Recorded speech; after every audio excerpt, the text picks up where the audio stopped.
Astaghfirullah. Assalamualaikum warahmatullahi wabarakatuh.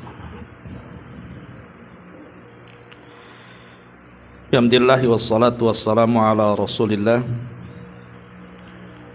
wa ala alihi wa sahbihi wa mawalah wa la hawla wa la quwata illa billahi wa ba'du. Kita lanjutkan kajian kita, masih membahas kitab Bahjah Qulubil Abrar, kumpulan kalam-kalam Nabi SAW yang singkat namun syarat dengan makna. Kita masuk pada poin ke-31 tentang anjuran menyegerakan urusan jenazah. Kita baca hadisnya. An Abi Hurairah radhiyallahu anhu qala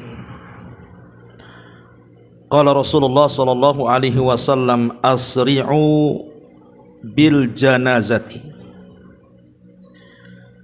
fa in taku salihatan fa khairun tuqaddimunaha ilaihi wa in taku ghaira dhalika fa syarrun tad'unahu an riqabikum. Muttafaqun alaih. Dari Abu Hurairah radhiyallahu an, beliau berkata, Nabi sallallahu alaihi wasallam bersabda, segerakanlah pengurusan jenazah, karena jika jenazah itu orang baik, orang saleh, kalian telah mempercepat kebaikan untuknya. Namun jika tidak, artinya jenazah itu bukan orang saleh tapi orang jahat, berarti kalian telah menyingkirkan kejelekan dari pundak-pundak kalian. Hadis ini disepakati Al-Imam Al-Bukhari dan juga Al-Imam Muslim. Ma'asyiral muslimin muslimat yang dimuliakan Allah Subhanahu wa taala. Hadis ini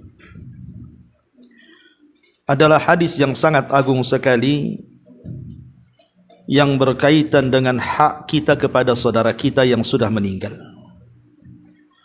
Baik yang sudah atau yang meninggal ini keluarga kita, tetangga kita, ataupun saudara-saudara kita seiman.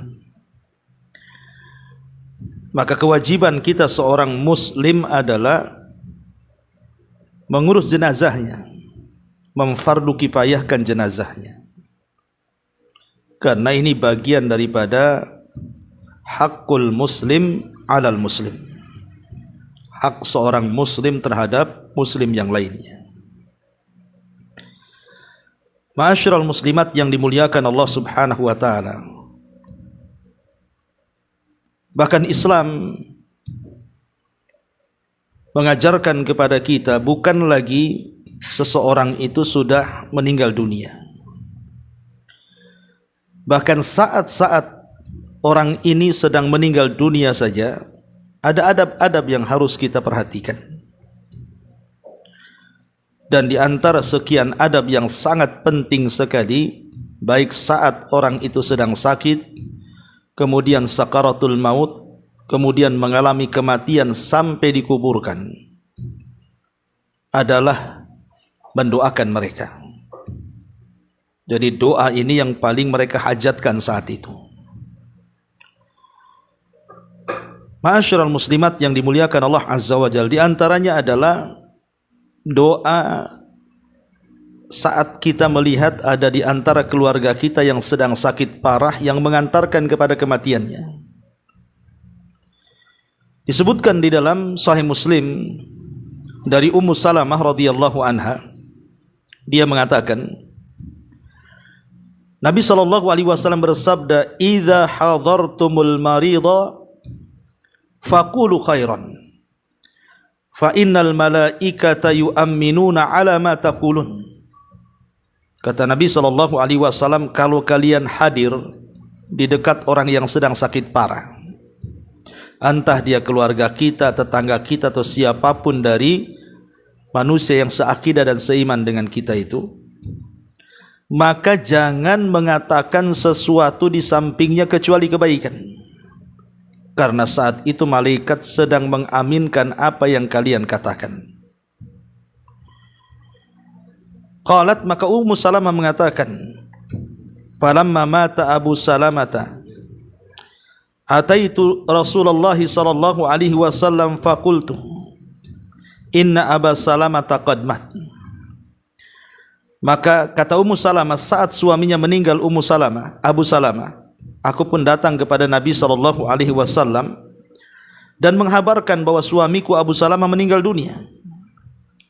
Faqala li, maka Rasul menasihati aku, quli, katakan, Allahumma ghfirli walahu, ya Allah ampuni dosa-dosaku dan juga untuk dia yang meninggal.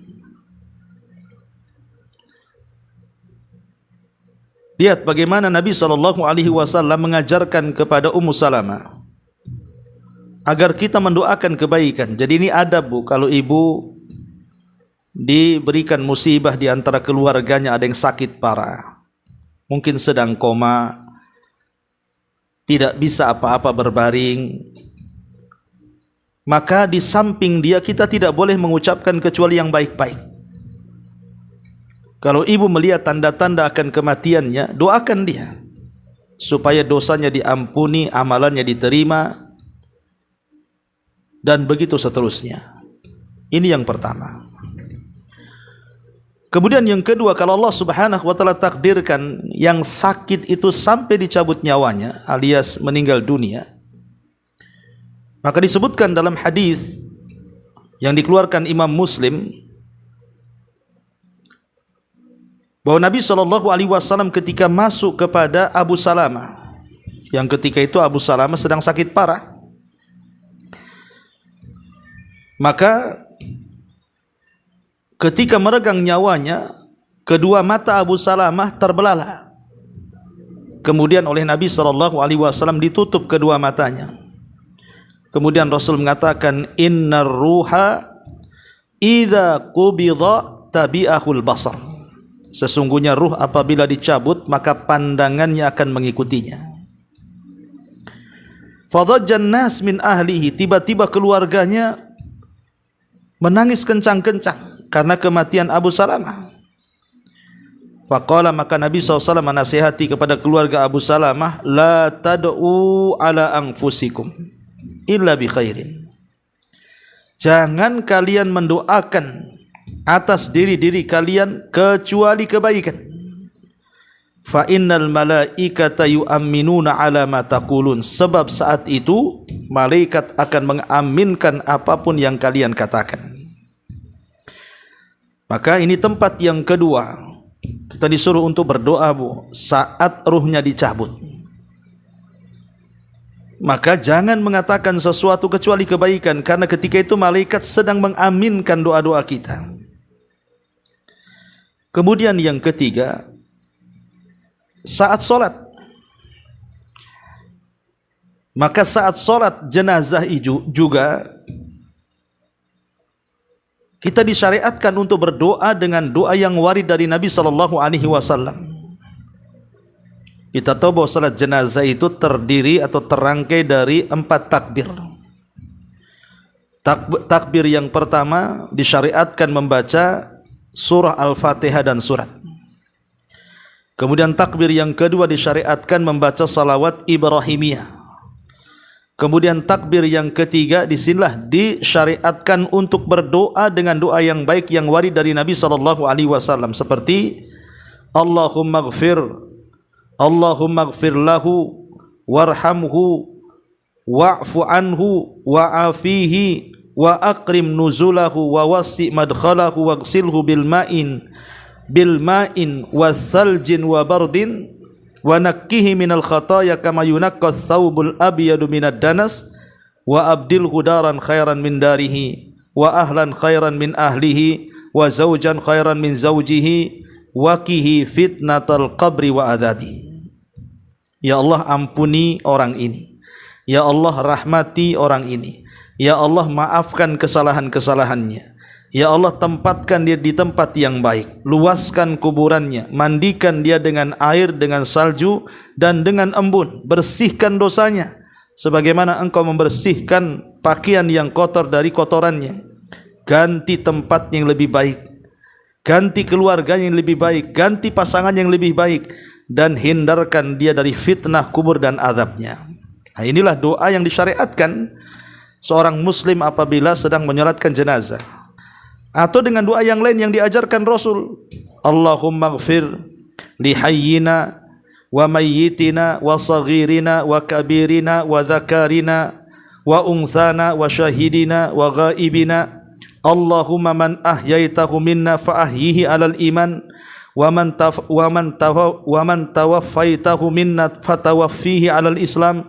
Allahumma la tahrimna ajrahu wa la tudillana ba'dahu. Ya Allah, ampuni terhadap orang yang masih hidup di antara kami, orang yang sudah mati di antara kami, anak-anak kami, orang dewasa kami, laki-laki kami, perempuan kami, yang kami saksikan, yang tidak kami saksikan. Ya Allah, siapapun yang Kau hidupkan, maka hidupkan dia di atas iman. Siapapun yang Kau wafatkan, wafatkan dia di atas Islam. Dan jangan Kau haramkan pahalanya, dan jangan Kau sesatkan setelahnya. Nah, ini juga di antara doa yang dibaca saat melaksanakan sholat jenazah. Dan banyak lafaz-lafaz yang diajarkan Nabi SAW. Dan saat inilah yang mereka hajatkan. Ini kesempatan seseorang itu menyolatkan orang lain, apalagi kalau seandainya meninggalkan, yang meninggal itu orang tuanya. Ini kesempatan anaknya mensolatkan dan mendoakan dengan doa yang ikhlas di situ. Karena orang-orang yang mensalatkan jenazah ini itu bisa memberikan syafaat kepada orang yang disolatkannya. Makanya saya punya pengalaman. Waktu itu saya masih berdakwah di Tanjung Pinang sana, di daerah Kijang. Kebetulan saya diminta untuk memfardu kifayahkan salah seorang yang meninggal di situ. Ya, namanya juga diundang, ya kita mandikan jenazahnya, kita kafankan. Pas kita solatkan, aneh gitu ya. Hampir semua anak laki-lakinya itu ada sekitar 4 ke 5 gitu ya. Dia sedang duduk-duduk tuh di kursi tenda tuh. Jadi saya tanya kepada orang-orang, kenapa anaknya kemudian tidak ikut ke masjid menyolatkan? Asik ngobrol, rokokan gak jelas gitu. Ini kesempatan mereka mendoakan. Sudah ketika saya memandikan, mereka juga tidak tolong. Ketika mengkafankan tidak tolong, asik duduk-duduk. Sekarang ketika menyolatkan pula duduk-duduk di situ. Sampai waktu itu saya mengelus dada juga. Kok ada anak yang seperti itu gitu loh. Kayaknya senang aja di orang tuanya meninggal itu. Ini kan durhaka ya. Kecuali mungkin perempuan, dia sedang haid, wajar. Ini laki-laki, ya. Dan itu hari terakhir dia melihat orang tuanya untuk dikuburkan. Tak ada yang menyolatkan. Sampai saya tegur waktu itu. Tapi mereka diam saja. Subhanallah. Jadi jangan seperti itu. Kalau memang itu keluarganya atau tetangganya atau siapapun yang kita cintai, ini kesempatan kita ini untuk mendoakan di waktu sholatnya. Ini yang ketiga. Kemudian yang keempat, saat dibawa ke kuburan kemudian dikuburkan, maka disebutkan dalam sebuah riwayat, apabila seseorang itu masuk ke dalam kuburan, ke areal kuburan, maka kita disyariatkan untuk mendoakan dalam ucapan salam kita kepada penduduk kubur. Assalamualaikum ya ahlad diyar minal muslimina wal mu'minin wa inna insyaallah bikumul lahikun nas'alullah lana wa lakumul afiyah. Kata Nabi SAW, kalau kita masuk ke areal kuburan, ucapkan Assalamualaikum ya ahlad diyar. Keselamatan bagi kalian wahai penduduk kubur, baik dari mukmin laki-laki atau mukmin perempuan. Dan insya Allah kami pun akan menyusul kalian, dan kami hanya meminta kepada Allah untuk kami dan kalian agar dosa-dosanya Allah ampuni. Jadi kita disyariatkan untuk mendoakan saat masuk areal kuburan itu. Dan kalau seandainya jenazah itu sudah ditanam, maka Nabi SAW mengatakan, istaghfiru li akhikum wasalu lahu tathbit fa innahu an yus'al. Kata Nabi SAW kepada orang-orang yang hadir di kuburan itu, mintalah ampun untuk saudara kalian yang sudah dikubur ini, dan minta pula kepada Allah akan ketetapan jawaban dari fitnah kubur, pertanyaan mungkar dan nakir ini, karena dia sekarang sedang ditanya, kata Rasul. Berarti yang disyariatkan minimalnya orang yang ziarah kubur, orang yang mengantarkan jenazah ke kuburan, kemudian memendam jenazah itu atau tidak memendam, dia hanya menyaksikan di sekitar kuburan, minimal 2 perkara yang kita minta untuk saudara kita, apalagi itu keluarga kita, apalagi itu ibu kita, apalagi itu pasangan kita, apalagi itu anak kita. Minta 2 perkara minimalnya sebelum kita meninggalkan kuburan itu. Yang pertama, minta ampun akan dosa kita dan dosa orang yang dikubur itu. Dan yang kedua, minta ketetapan agar orang yang dikubur itu bisa menjawab pertanyaan mungkar dan nakir. Kemudian kita ambil 3 kepal tanah, kemudian kita letakkan di kuburan, kemudian pulang. Itu minimalnya seperti itu. Ya, jangan sampai kemudian kita hanya mengantarkan jenazah tapi tidak mendoakan. Yang dihajatkan si mayat itu doa. Ya, ini yang keempat. Kemudian yang kelima, tentu saat kita berziarah, entah seminggu setelahnya kita ingin ziarah kubur, dan sunnah bagi laki-laki, tapi bagi wanita jarang-jarang boleh, tapi jangan sering. Maka saat berziarah juga kita mendoakan, Rabbana ighfir lana wa li ikhwanina alladhina sabaquna bil iman wa la taj'al fi qulubina ghillan lil ladzina amanu rabbana innaka raufur rahim. Ya Allah, ampunilah dosa-dosa kami dan dosa-dosa saudara-saudara kami yang telah mendahului kami dengan keimanan. Ya, kita mendoakan mereka. Inilah 5 tempat doa yang sangat dihajatkan si mayat. Jangan sia-siakan. Ya, saya ulang, ketika dia mengalami sakit parah, mendekati sakaratul maut, kemudian yang kedua setelah dicabut ruhnya, maka 2 tempat ini jangan mengatakan kecuali yang baik-baik.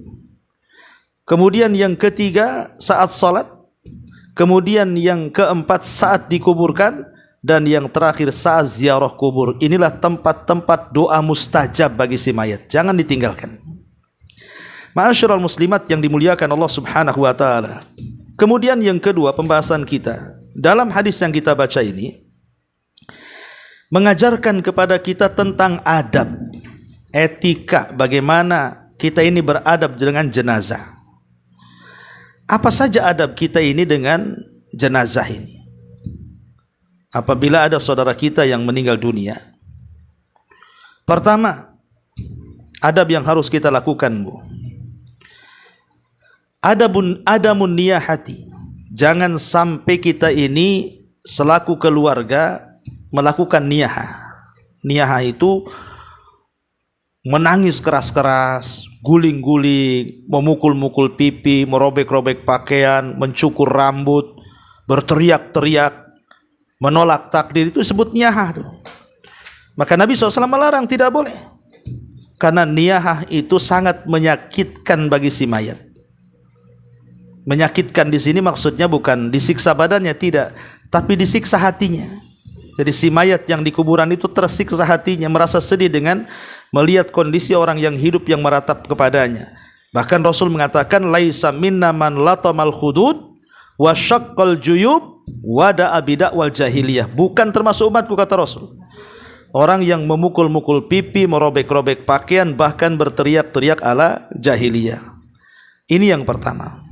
Ya, jangan niyahah. Yang kedua, ya, minta kepada orang-orang untuk menyolatkan.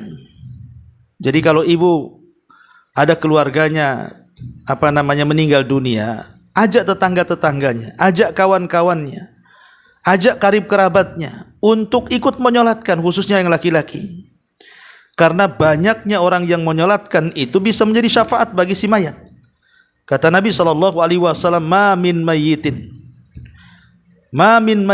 tusalli alaihi ummatun minal muslimin yablughuna mi'atan kulluhum yashfa'una lahu illa syufi'u fihi. Tidaklah ada satu jenazah, satu mayat yang disolatkan dari umat kaum muslimin mencapai 100 orang yang menyolatkan, dan yang 100 itu memintakan syafaat kepada Allah akan si mayat ini, kecuali Allah akan berikan syafaat. Maka ajak juga orang-orang untuk ikut menyolatkan.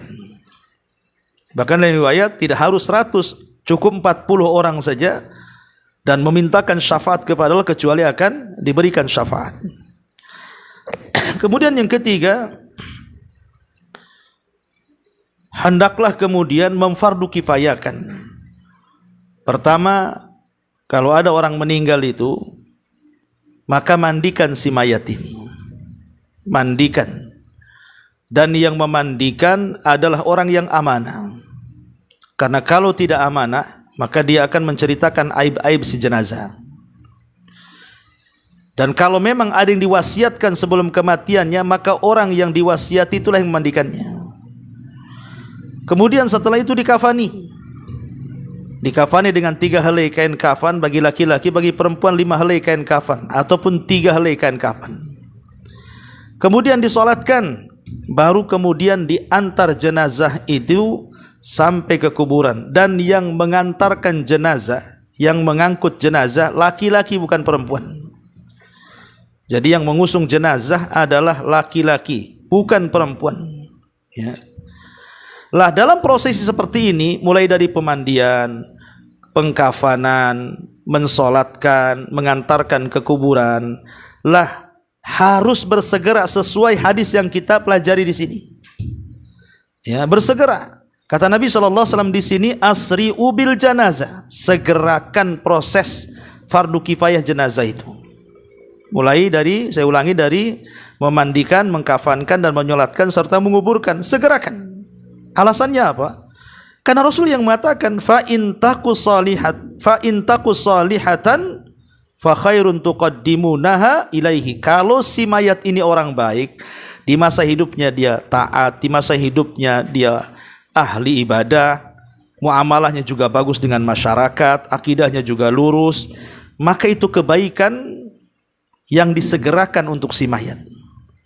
Tapi kalau dia orang jahat semasa hidupnya, sholat pun tidak, gitu kan, minum khamr, berzina, minum judi, zalim, pokoknya tidak pernah beribadah, maka kalau kita menyegerakan itu sama dengan melepaskan keburukan.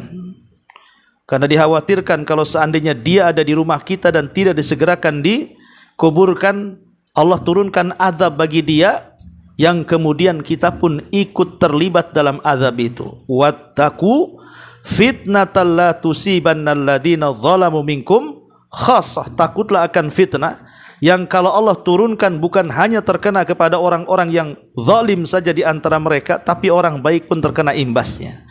Maka dengan menyegerakan orang jahat itu, dengan berarti telah melepaskan kita dari keburukannya. Jadi dua-duanya disegerakan, mau dia orang baik, mau dia orang jahat, segerakan. Kalau dia orang baik, biar cepat dia merasakan nikmat kubur. Itu dalam bentuk kasihan kita dengan orang tua kita, dengan saudara kita, dengan pasangan kita yang sudah meninggal. Kalau dia orang baik, supaya dia lebih tenang lagi. Bahkan boleh jadi kalau dia mendapatkan nikmat kubur, hidupnya lebih senang dibandingkan orang yang hidup di dunia, kan itu. Tapi kalau dia orang jahat, maka hidupnya jauh lebih susah dibandingkan sebelum kematiannya. Karena Rasulullah SAW mengatakan seperti itu. Ya, maka ini adab, segerakan jenazah itu, dan ini bagian daripada fardu kifayah. Kalau sudah ada yang melaksanakannya, berarti gugur bagi yang lainnya. Nah, kemudian bagi kita yang kemudian mengantarkan jenazah menggunakan kendaraan, entah motor, entah mobil, maka jangan di depan jenazah, tetapi kita iringi dari belakangnya. Dan itu berdasarkan hadis ar-raqib khalfal janazah wal mashi haitsu sya'a minha. Adapun yang berkendaraan, kata Rasul, hendaklah berjalan di belakang jenazah. Tapi yang berjalan kaki terserah dia, mau di depan, mau di samping, mau di depan, tidak ada larangan. Tetapi yang berkendaraan, dan umumnya sekarang kan memang berkendaraan, apalagi areal kuburan sangat jauh dari sini ke Batu Besar atau ke Temiang atau ke mana dari sini ke daerah Sungai Panas itu kan jauh, tidak mungkin jalan kaki. Rata-rata kan pakai kendaraan, motor, mobil. Maka sebagai adab kita iringi jenazah dari belakang. Anda yang pakai mobil, Anda yang pakai motor, maka dari belakang jenazah. Ya, kecuali yang berjalan kaki ya terserah, ya. Tapi kalau di Batam ini rasa-rasanya berjalan kaki nggak ada ya, kecuali yang dekat-dekat rumahnya dengan kuburan. Ya. Ma'asyiral muslimat yang dimuliakan Allah Subhanahu wa taala. Kemudian juga di antara adabnya jangan mengikuti jenazah itu melakukan hal-hal yang menyimpang dari syariat.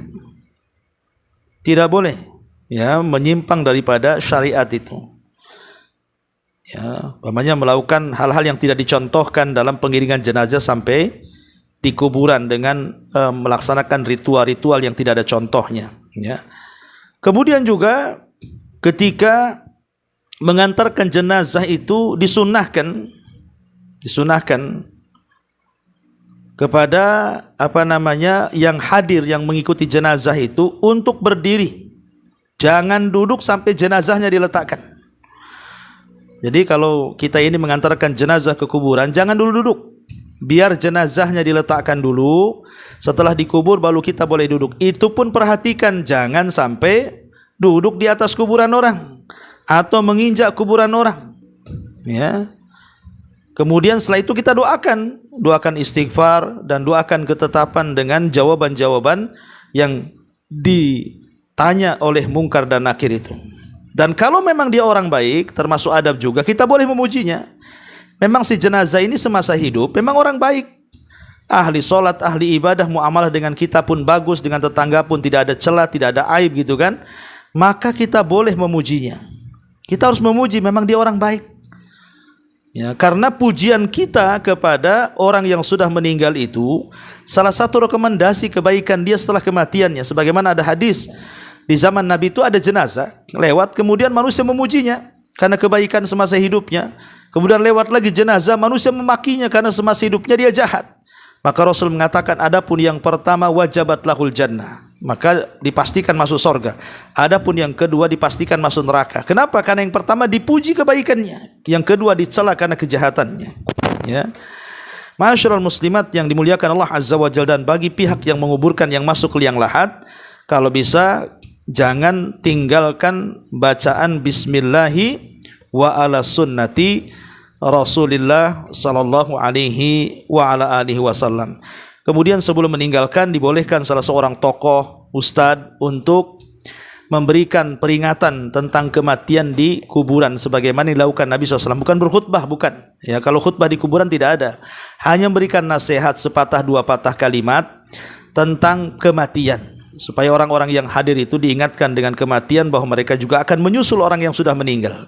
Nah, ini juga di antara adab-adab seputar jenazah. Ya. Kemudian pembahasan yang ketiga, amalan-amalan yang bermanfaat bagi si mayat. Amalan-amalan yang bermanfaat bagi si mayat itu terbagi menjadi dua.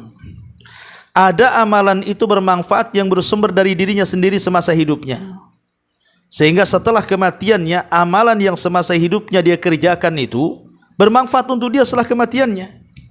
Di antaranya hadis Nabi SAW, "Idza mata ibnu Adam in qata'a amaluhu illa min thalathin, sadaqatin jariyah aw ilmin yuntafa'u bihi aw waladin salihin yad'u lahu."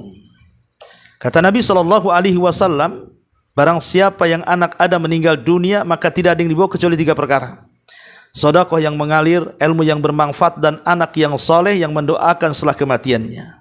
Ini yang pertama. Hadis yang kedua, Nabi mengatakan, inna mimma yalhaqul mu'min min amalihi wa hasanatihi ba'da mautihi. Sesungguhnya apa yang bisa menyusul seorang mukmin dari amalannya dan kebaikannya setelah kematiannya adalah ilman 'allamahu wa nasyarahu. Ilmu yang didakwahkan dan juga disebarkan. Awwaladan salihan tarakahu, ataupun anak yang soleh yang ditinggalkannya. Au mushafan warathahu, ataupun mushaf yang diwakafkan. Au masjidan banah, ataupun masjid yang dibangun. Au baitan banahu libni sabil, atau rumah untuk persinggahan orang-orang musafir. au nahran aqrah, ataupun air yang diperjalankan, au sadaqah akhrajaha min malihi fi sihhati wa hayati, atau sedekah yang dikeluarkan dari harta yang baik-baik ketika sehat dan ketika hidupnya, talhaqu mim ba'di mauti, amalan-amalan ini pasti akan sampai setelah kematiannya. Ataupun hadis yang ketiga adalah hadis Nabi SAW mengatakan, man dalla ala man sanna fil islami sunnatan hasanatan falahu ajruha wa ajru man amila biha mim ba'dihi min ghairi an yanqusa min ujurihim syai'a.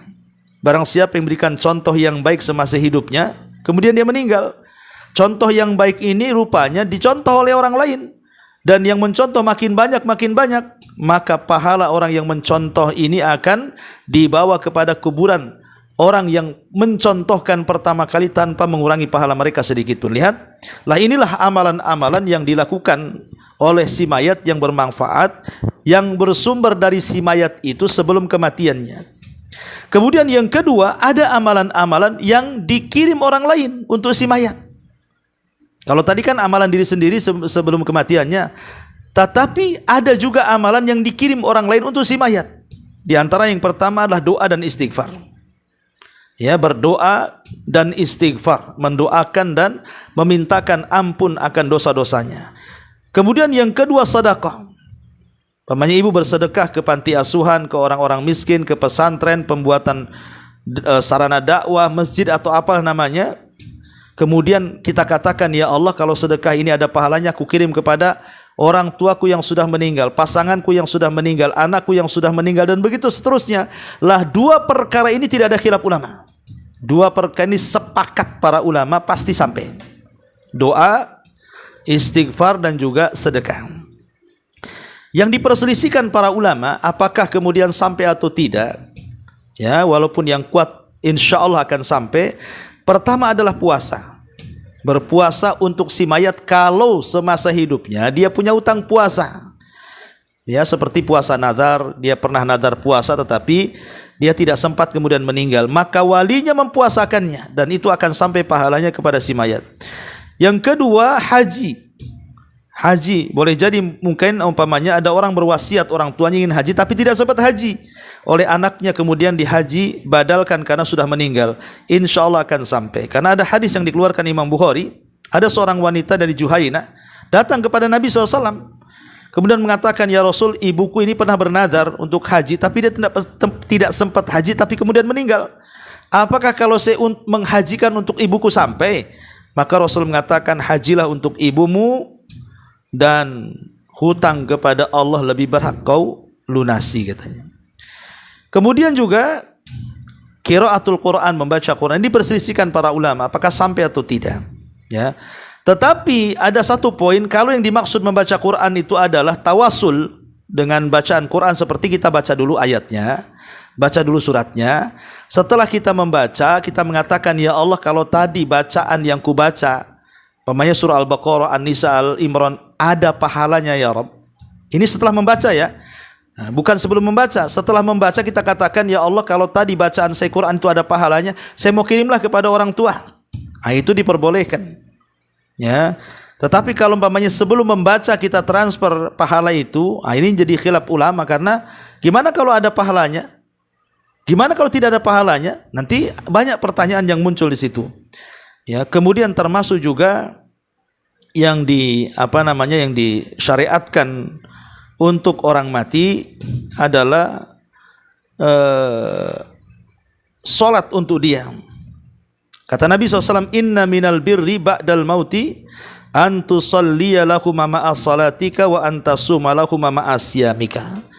Sesungguhnya termasuk kebaikan setelah kematian, hendaklah seseorang itu mendoakan dalam salatnya untuk kedua orang tua atau berpuasa kepada kedua orang tua ketika di dunia dia punya hutang puasa kepada Allah Subhanahu wa taala. Dan banyak lagi amalan-amalan ini di antara yang disebutkan oleh para ulama. Taib, kita masuk kepada pembahasan bukunya, kita baca sedikit di sini. Perhatikan bukunya. Kata Syekh As-Sa'di rahimahullahu taala di sini, termasuk anugerah besar dari Allah kepada hamba-hambanya yang beriman, di mana amal ibadah yang mereka kerjakan secara berkesinambungan dan menjadi kebiasaan mereka apabila mereka Afwan, ya, salah baca, ya. Di sini hadis ini mengandung permasalahan-permasalahan usul ataupun furu', cabang-cabang. Kalimat asri'u bil janazah, segerakan pengurusan jenazah itu, maksudnya menyegerakan pengurusan jenazah ini meliputi 1. Memandikan, 2. Mengkafani, 3. Membawa ke kuburan, dan semua hal yang berhubungan dengan pengurusan jenazah. Segerakan, ya. Oleh karena itulah hukum pengurusan termasuk fardu kifayah. Maksudnya kalau sudah ada yang ngurus, gugur bagi yang lainnya, gitu maksudnya, ya. Kemudian kata beliau, contohnya adalah seseorang yang meninggal mendadak, maka perlu ditunda pengurusannya sampai benar-benar dipastikan kematiannya. Karena bisa jadi dia hanya terkena stroke. Demikian pula sebaiknya ditunda pengurusannya agar semakin banyak yang menghadiri jenazahnya atau menunggu kehadiran orang-orang yang memiliki hak atasnya seperti kerabat atau semisalnya. Rasul menyebutkan alasan penyegeraan urusan jenazah itu yakni sebagai manfaat bagi si mayat itu sendiri agar dia segera mendapatkan kebaikan berupa kenikmatan dalam kuburnya, atau demi kemaslahatan bagi yang masih hidup agar segera dijauhkan dari kejelekannya kalau si mayat itu orang jahat, ya. Kemudian kata beliau, apabila segera dalam penyelenggaraan jenazah adalah diperintahkan, maka perkara yang lebih utama untuk disegerakan adalah membebaskan tanggungan si mayat, baik hutang-hutangnya, hak-haknya terhadap orang lain yang belum ditunaikannya, karena hal itu lebih dibutuhkan oleh si mayat. Jadi kata mu'alif di sini, kalau urusan memandikan, mengkafankan, menyolatkan sampai menguburkan aja disuruh disegerakan, lah di sana ada yang lebih lagi disegerakan daripada ini. Apa itu? Bayar hak-haknya. Kalau dia punya utang, kembalikan utang orang. Kalau dia mengambil harta, kembalikan harta orang. Kalau dia pernah menyakiti orang, minta keikhlasannya, dan begitu seterusnya. Ini lebih berhak disegerakan, karena itu yang dihajatkan si mayat, ya. Itu kata mu'alif rahimahullahu ta'ala. Kemudian dia juga mengatakan di dalam hadis ini juga terdapat anjuran untuk perhatian terhadap urusan saudaramu sesama muslim, baik ketika masih hidup maupun sudah meninggal. Dan terdapat anjuran pula untuk menyegerakan sesegera sesuatu yang mengandung kebaikan dalam urusan agamanya maupun dunianya. Sebagaimana dalam hadis ini pula terdapat anjuran untuk menjauh dari segala penyebab kejelekan dan menjauh orang-orang yang jahat sampai pada satu keadaan yang seseorang ditimpa musibah disebabkan karena bergaul dengan mereka. Jadi kata mu'alif di sini, kenapa kita harus menyegerakan jenazah itu? Karena ini bentuk perhatian kita kepada saudara kita. Nabi mengatakan, la yu'minu ahadukum hatta yuhibba li akhi ma yuhibbu li nafsi. Tidak sempurna iman seseorang itu sampai dia mencintai saudaranya seperti mencintai dirinya sendiri, baik saudara kita ini masih hidup ataupun sudah meninggal, ya. Ketika dia masih hidup, ya kita menolong, membantu, memberikan kebahagiaan kepada hatinya. Maka ketika dia sudah meninggal, maka kita pun yang memfardu kifayahkan. Nah, ini bentuk keimanan yang sempurna, mencintai saudaranya sesama muslim, ya. Kemudian kata beliau, hadis ini juga mengandung penetapan akan adanya kenikmatan dan azab di dalam barzah. Jadi kalau seandainya, kenapa kita harus menyegerakan jenazah itu? Supaya dia cepat mendapatkan, cepat ditanya, cepat berhasil menjawab pertanyaan, dan dia mendapatkan nikmat yang jauh lebih nikmat dibandingkan dia hidup di dunia, yang disebut dengan nikmat kubur. Jangan ditangisi. Terkadang orang yang mati ini orang baik, orang soleh, kita malah sedih, ya. Justru dia senang dengan kematiannya. Karena apa? Pertama, dia telah berlalu keperitan, kesusahan dunia. Yang kedua, dia memulai dengan kenikmatan akhirat. Sementara kita yang menangisi belum tentu lebih baik dibandingkan dia, kan begitu. Maka yang disyariatkan bukan menangisi, tetapi mendoakan, ya. Kemudian juga di sini banyak sekali hadis-hadis Nabi yang menunjukkan hal tersebut. Maksudnya ada nikmat dan azab kubur itu. Hal itu bermula ketika sang mayit diletakkan dalam kuburnya dan telah selesai proses pemakamannya. Oleh karena itulah disyariatkan ketika proses pemakaman baru selesai untuk bertahan sejenak berdiri di sekitar makamnya, lalu berdoa untuknya, meminta ampunan atas dosa-dosanya, dan meminta kemantapan supaya dia bisa menjawab pertanyaan Munkar dan Nakir. Tadi saya sudah jelaskan, itulah yang paling penting saat kita berada di kuburan, mendoakan ampunan dan meminta ketetapan atas saudara kita. Dalam hadis ini juga terdapat peringatan atas sebab-sebab nikmat. Dalam hadis ini juga terdapat peringatan atas sebab-sebab nikmat dan azab kubur, yaitu bahwa sebab-sebab kenikmatan itu adalah kesolehan berdasarkan sabda Rasul, fa in kana salihatan. Jadi di sini hadis ini menjelaskan kalau kita ingin mendapatkan nikmat kubur, ya jadi orang baik di dunia. Kalau kita ingin mendapatkan kebaikan di kuburan atau setelah kematian, ya jadi orang baik di dunia. Karena ada istilah para ulama itu, ad-dunya mazra'atul lil akhirah. Dunia ini tempat bercocok tanam untuk kehidupan setelah kematian. Kalau dia tanam kebaikan, dia tuai kebaikan. Kalau dia tanam keburukan, ya dia tuai keburukan. Begitulah al-jaza min jinsil amal, bahwa balasan itu disesuaikan dengan amalannya. Maka kata beliau, fa in taku salihatan, adapun jika jenazah itu soleh, maksudnya kesalehan adalah satu kalimat yang mencakup atas sikap percaya dan taat kepada Allah dan Rasulnya, yakni mempercayai segala berita kebenaran, melaksanakan segala perintah, menjauhi segala larangan. Sedangkan azab kubur penyebabnya adalah tidak adanya kesolehan, baik karena ragu terhadap agama, berani melakukan hal-hal yang diharamkan, atau karena meninggalkan sesuatu yang wajib. Seluruh sebab-sebab yang dirinci di dalam hadis-hadis dan athar-athar ini semuanya bermuara kepada tiga hal tersebut.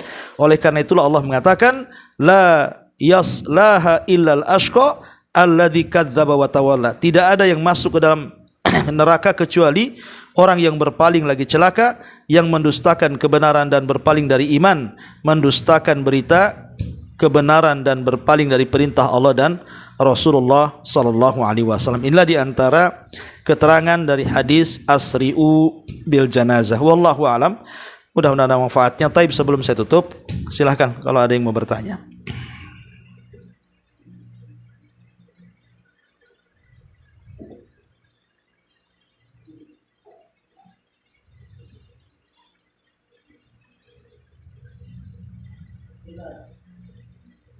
Enggak ada. Alhamdulillah. Subhanakallahumma bihamdika asyhadu an la ilaha illa anta astaghfiruka wa atubu ilaik. Allahu taala alam. Assalamualaikum warahmatullahi wabarakatuh.